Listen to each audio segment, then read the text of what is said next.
Allah says, يَوْمَ يُكْشَفُ عَنْ سَاقٍ. On that day, when Allah subhanahu wa ta'ala will show His shin to human beings and to creation, وَيُدْعَوْنَ إِلَى السُّجُودِ. They will be called to prostrate, فَلَا يَسْتَطِيعُونَ. They will not be able to prostrate.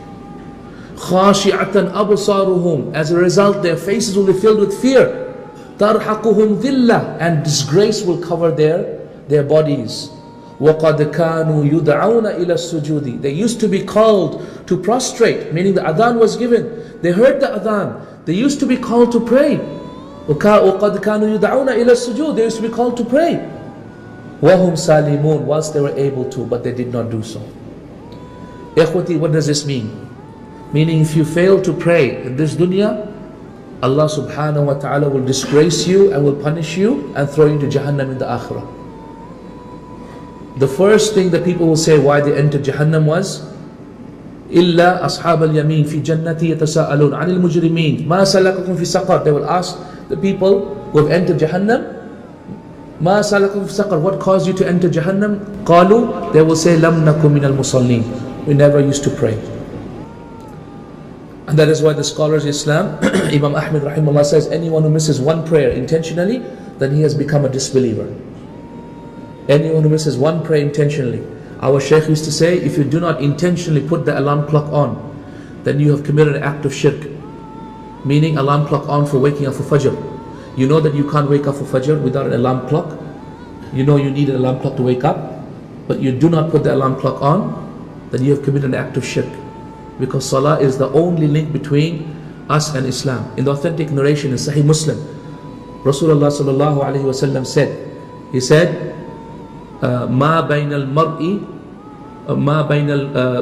المرء والإيمان والكفر والشرك ترك الصلاة. He said in the authentic hadith, what did he say?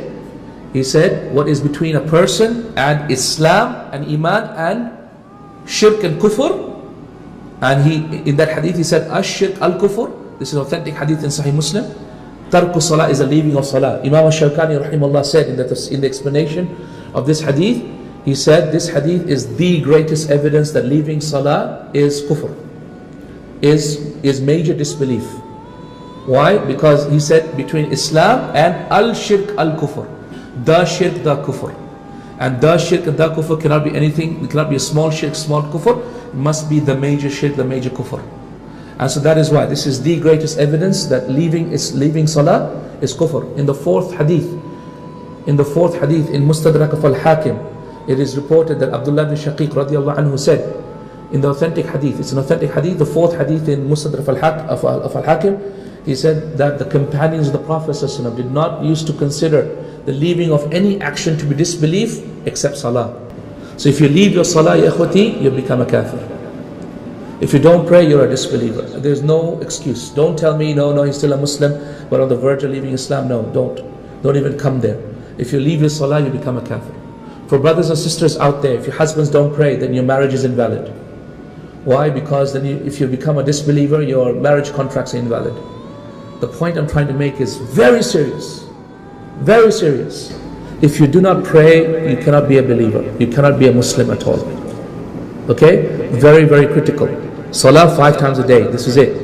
It's the minimum requirement of action. Minimum requirement of action.